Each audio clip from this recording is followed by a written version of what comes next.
Now, the South African Health Products Regulatory Authority says it's looking into its secrecy clause in an effort to exercise transparency.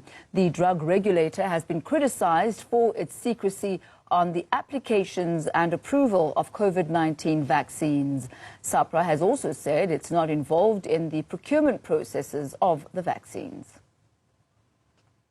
Our legislation is somewhat old-fashioned in that we do have a clause which uses the word secrecy, and it has been interpreted in the past as meaning that everything that happens within the regulator is confidential, including the fact that an application has been submitted for registration of a medicine.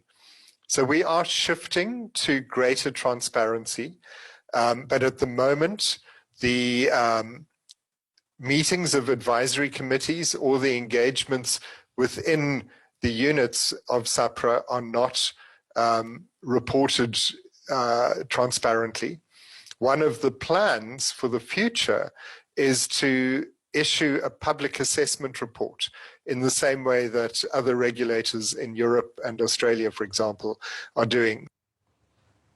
Meanwhile, SAHPRA's CEO, Dr. Semete, confirmed that the application for Sinovac vaccine is at an advanced stage. She has also assured South Africans that the regulatory authority is working around the clock to ensure that the applications for vaccines are processed as soon as possible.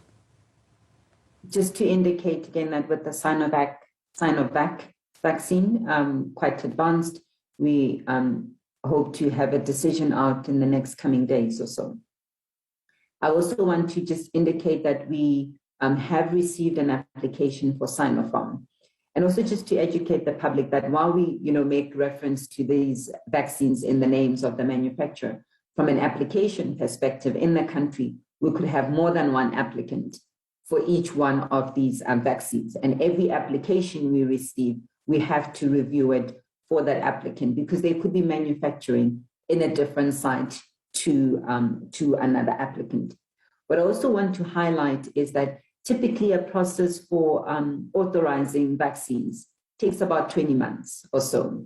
And in this case, because we are aware that we are operating under a pandemic and that we have to expedite our processes, we've significantly